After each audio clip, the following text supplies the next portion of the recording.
Marcos capítulo 5. A libertação de um possesso. E assim atravessaram o mar e foram para a região dos Gerazenos. Logo que Jesus desceu do barco, veio dos sepulcros, caminhando a seu encontro, um homem possuído por um espírito imundo. Esse homem vivia em meio aos sepulcros, e não havia quem conseguisse dominá-lo, nem mesmo concorrentes. Muitas vezes já haviam acorrentado seus pés e mãos, mas ele arrebentava os grilhões e estraçalhava algemas e correntes. Ninguém tinha força para detê-lo, e, noite e dia, sem repouso, perambulava por entre os sepulcros e pelas colinas, gritando e cortando-se com lascas de rocha. Ao avistar Jesus, ainda de longe, correu e atirou-se aos seus pés, e clamou aos berros: "Que queres de mim, Jesus, filho do Deus Altíssimo? Suplico-te por Deus que não me atormentes."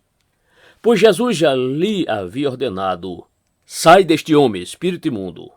Todavia, Jesus o interrogou: "Qual é o teu nome?" Respondeu ele: "Meu nome é Legião, porque somos muitos." E implorava insistentemente para que Jesus não os mandasse para fora daquela região. Enquanto isso, perto dali, numa colina vizinha, uma grande manada de porcos estava pastando. Foi então que os demônios rogaram a Jesus: "Manda-nos para os porcos, para que entremos neles." E Jesus lhes deu permissão, e os espíritos imundos deixaram o homem e entraram nos porcos. E a manada, com cerca de 2.000 porcos, atirou-se precipício abaixo, em direção ao mar, e nele se afogaram. As pessoas que apacentavam os porcos fugiram e relataram esses fatos nas cidades e nos campos, e todo o povo correu para ver o que se havia passado.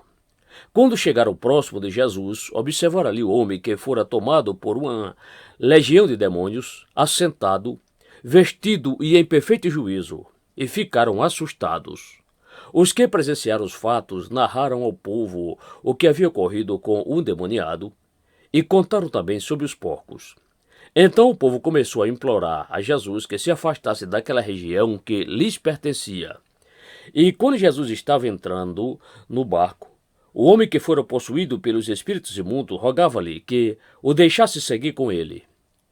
Jesus não consentiu, entretanto orientou-o: "Vai para tua casa, para tua família, e anuncia a eles tudo quanto Deus tem realizado a teu favor, e como teve misericórdia de ti."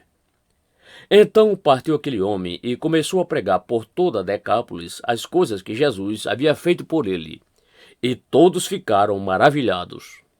Jesus vence a morte e a doença. E retornando Jesus de barco para outra margem, numerosa multidão, uma vez mais, se formou ao seu redor, enquanto estava na praia. Foi quando chegou ali um dos dirigentes da sinagoga local, chamado Jairo.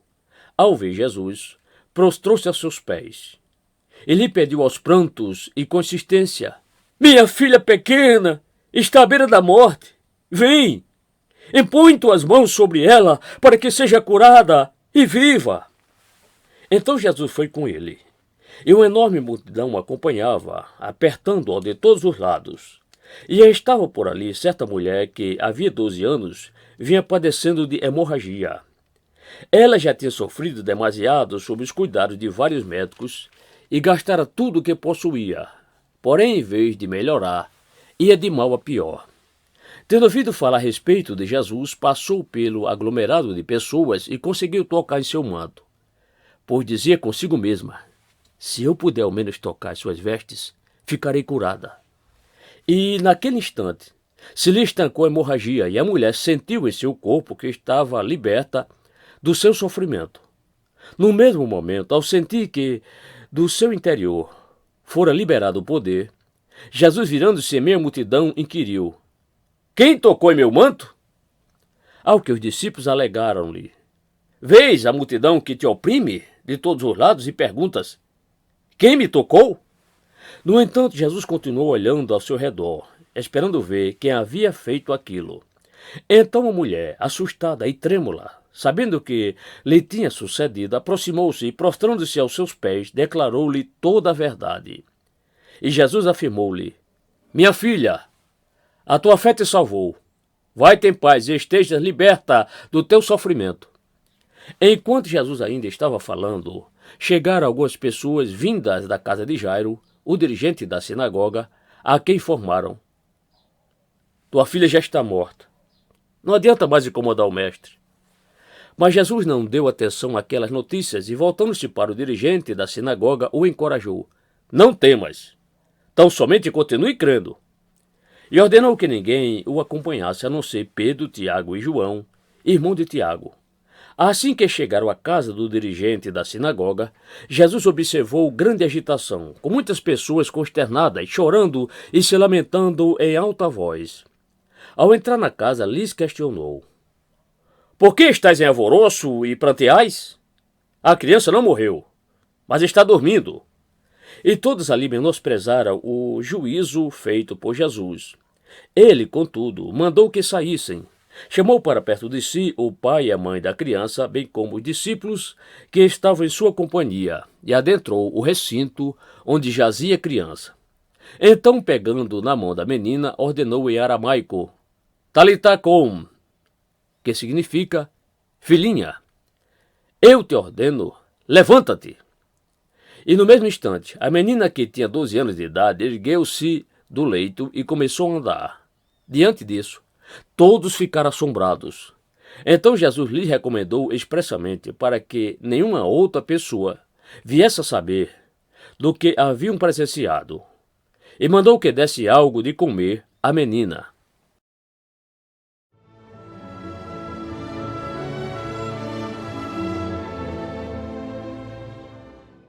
Marcos capítulo 6. Jesus é rejeitado pelos seus. Então partiu Jesus dali e foi para sua terra natal, na companhia dos seus discípulos. Com a chegada do sábado, começou a ensinar na sinagoga local, e muitos dos que o escutavam ficaram admirados e exclamavam: de onde lhe vem tudo isto? E que sabedoria é esta que lhe foi outorgada? Não é este o carpinteiro, filho de Maria, e irmão de Tiago, José, Judas e Simão? E não convive conosco as suas irmãs? E ficaram escandalizados por causa dele. Contudo, Jesus lhes afirmou: somente em sua própria terra, junto aos seus parentes e em sua própria casa, é que um profeta não é devidamente honrado.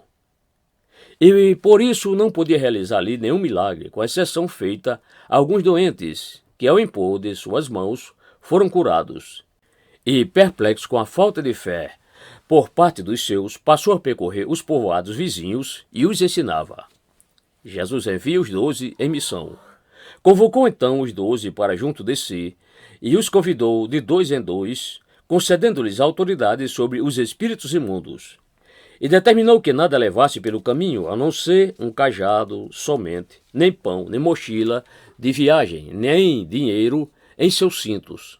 Que andassem calçados com sandálias, mas não carregassem 2 túnicas. E recomendou-lhes: sempre que entrardes em uma casa, nela permanecei até vos retirardes de lá. Contudo, se alguma aldeia não vos receber, nem vos quiser ouvir, ao partir desse lugar, sacudi a poeira de debaixo de vossos pés, como testemunho contra eles. Eles partiram e pregavam que todos se arrependessem. E expulsavam muitos demônios, ungiam com óleo e inúmeros doentes e os curavam.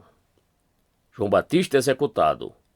E essas notícias chegaram aos ouvidos do rei Herodes, porquanto o nome de Jesus já havia se tornado célebre. Algumas pessoas estavam comentando: João Batista ressuscitou dos mortos? Essa deve ser a razão pela qual através dele se operam poderes milagrosos. Entretanto, outros alegavam: ele é Elias.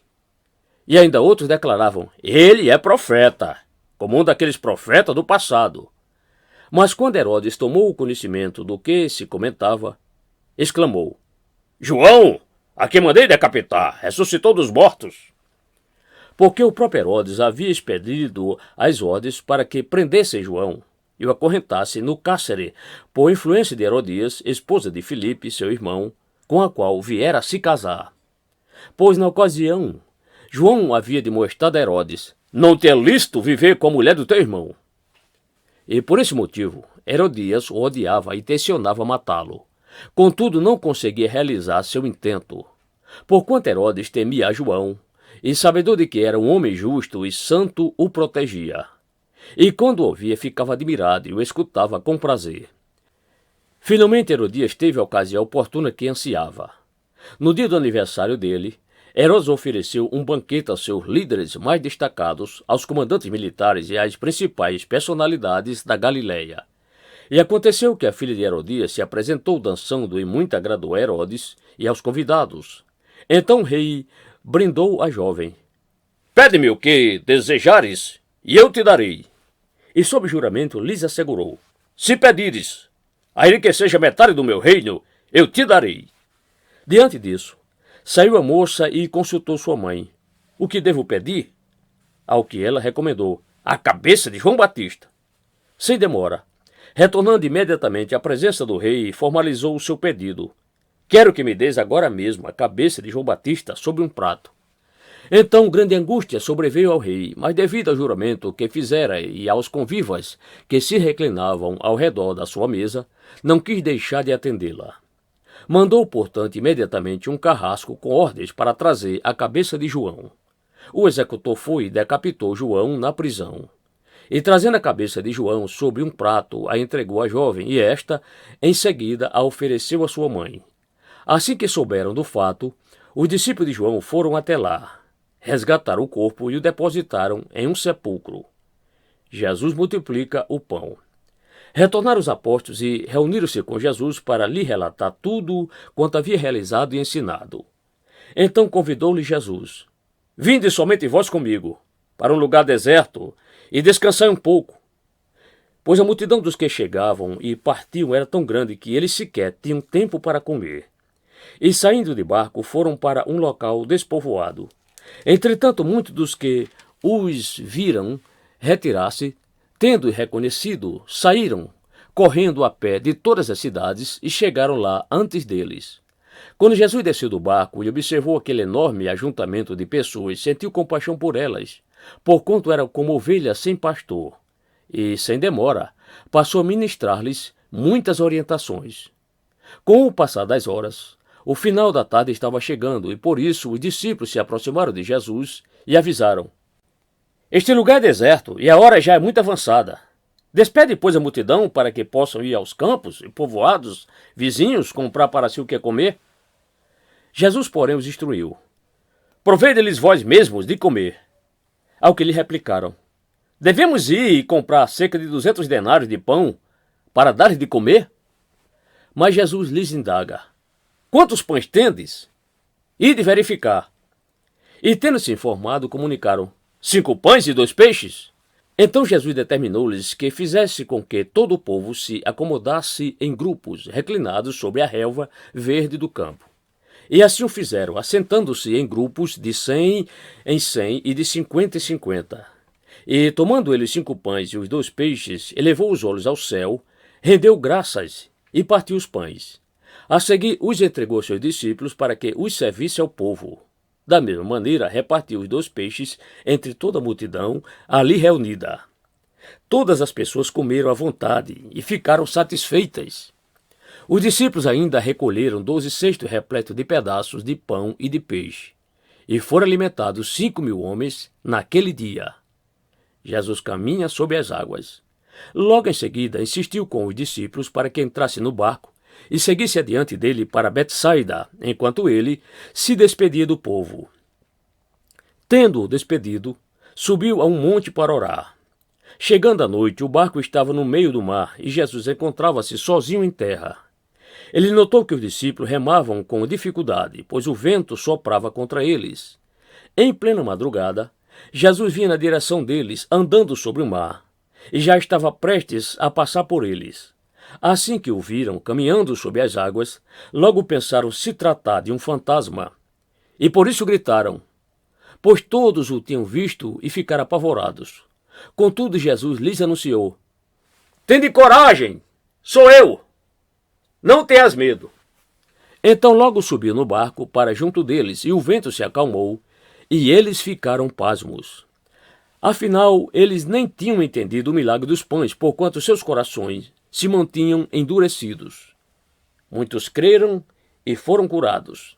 Depois de atravessarem o mar, chegaram a Genezaré, e ali aportaram. Logo que desembarcaram, o povo reconheceu Jesus. Multidões viajavam por toda aquela região, levando seus enfermos em macas, para onde ouviam que ele estava. E onde quer que ele fosse ministrar, povoados, cidades ou campos, a população trazia os doentes para as praças e imploravam-lhe que pudessem ao menos tocar na borda do seu manto, e todos que nele tocavam eram curados.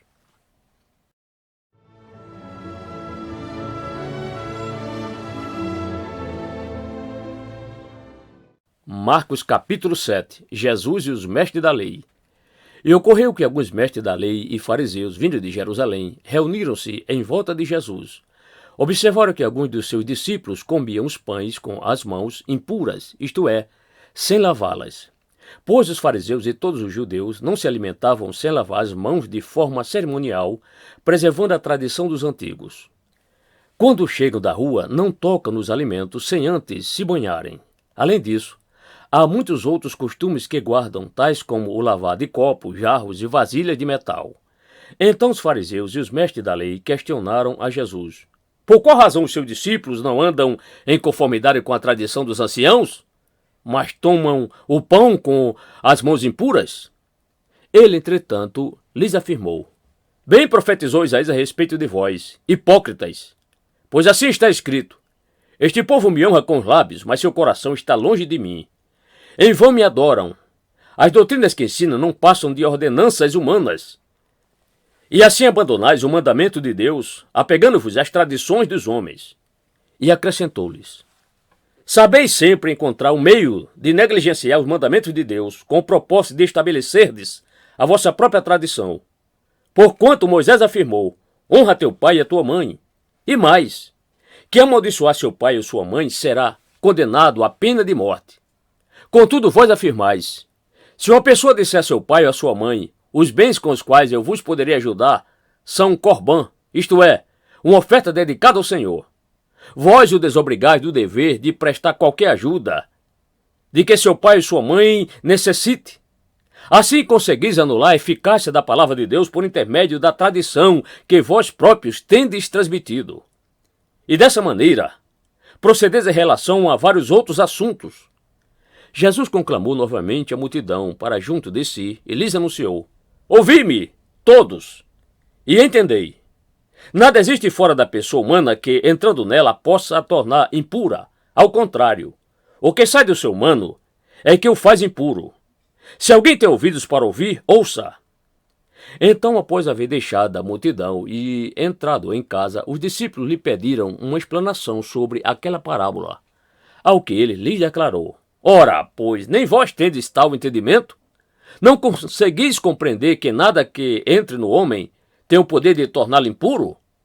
Porque efetivamente não entra em seu coração, mas sim em seu estômago, sendo digerido e depois expelido. Ao fazer essa afirmação, Jesus proclamava puros todos os alimentos. E disse mais: o que sai do ser humano é o que o torna impuro. Pois é de dentro do coração dos homens que procedem os maus pensamentos, as imoralidades sexuais, os furtos, os homicídios, os adultérios, as ambições desmedidas, as maldades, o engano, a devassidão, a inveja, a difamação, a arrogância e a insensatez. Ora, todos esses males procedem do interior, contaminam a pessoa humana e a tornam impura. Uma gentia manifesta a sua fé. Então partiu Jesus daquele lugar e foi para os arredores de Tiro e de Sidom. Entrou em uma casa e desejava que ninguém o soubesse. Porém, não foi possível manter sua presença em segredo. De fato, assim que ouviu falar sobre ele, certa mulher, cuja filha pequena estava com o espírito imundo, chegou e atirou-se aos seus pés. A mulher era grega, de origem cirofenícia, e implorava a Jesus que expulsasse de sua filha o demônio. Mas Jesus lhe explicou: deixa primeiro que os filhos se alimentem até ficarem satisfeitos, pois não é justo tirar o pão dos filhos e lançá-lo aos cachorrinhos. Ao que replicou-lhe a mulher: